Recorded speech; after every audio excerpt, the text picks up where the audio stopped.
আজ আমরা চলে গেছিলাম শ্রীপাদ সাইবোনা শ্রী শ্রী নন্দদুলালের মন্দিরে। এই মন্দিরটি আজ থেকে আনুমানিক 350 থেকে 400 বছর আগে প্রতিষ্ঠা করেছিলেন শ্রী শ্রী নিত্যানন্দ প্রভুর পুত্র শ্রী শ্রী বীরচন্দ্র প্রভু মহাশয়।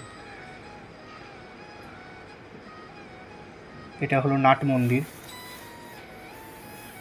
খুবই সুন্দর।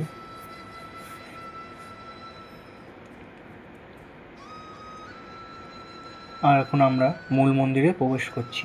এখানেই বিরাজ করছেন শ্রী শ্রী নন্দদুলাল।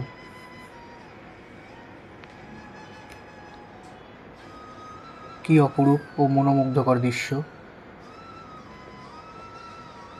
আর এখানে বিরাজ করছেন জগন্নাথ দেব, সুভদ্রা দেবী ও বলভদ্র দেব। এই মন্দিরটি কিছুদিন আগেই সংস্কারের কাজ সম্পন্ন হয়েছে, তাই দেখতে খুবই ভালো লাগছে। সেই সময়ে লাবণ্য নদীর তীরে গড়ে ওঠা এই মন্দিরটি এক ঐতিহাসিক ঐতিহ্যের নিদর্শন আমাদের দেয়।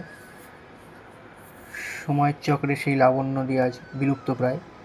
এখানকার পরিবেশ খুবই নিরিবিলি, খুবই সুন্দর, শান্ত প্রকৃতি, চারপাশ প্রকৃতির সৌন্দর্যের রূপ আপনাদের মন মুগ্ধ করে দেবে। দূর দূর আম বাগান আপনারা দেখতে পাচ্ছেন। ওপাশে গোশালা রয়েছে, সেটা সংস্কারের কাজ চলছে বলে আর ওদিকে গেলাম না। এখন আমরা অন্দরমহলে প্রবেশ করেছি।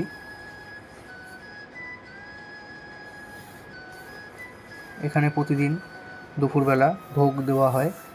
আপনারা টিকিটের বিনিময়ে প্রসাদ এখান থেকে পেতে পারেন, খুবই সুস্বাদু। এখন আরতি শুরু হয়েছে। এই দাদাভাই আমাদের আরতির ভিডিওটি করতে সাহায্য করেছেন। আপনাদের একটা কথা জানিয়ে রাখি, এই যে নন্দদুলাল মন্দিরের বিগ্রহ, এই যে শিলা থেকে তৈরি হয়েছে, সেই শিলা থেকে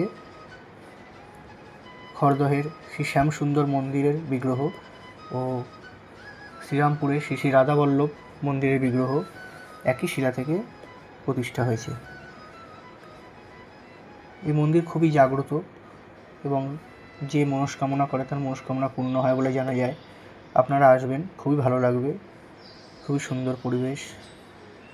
জয় রাধা মাধবের জয়, জয় নন্দদুলালের জয়।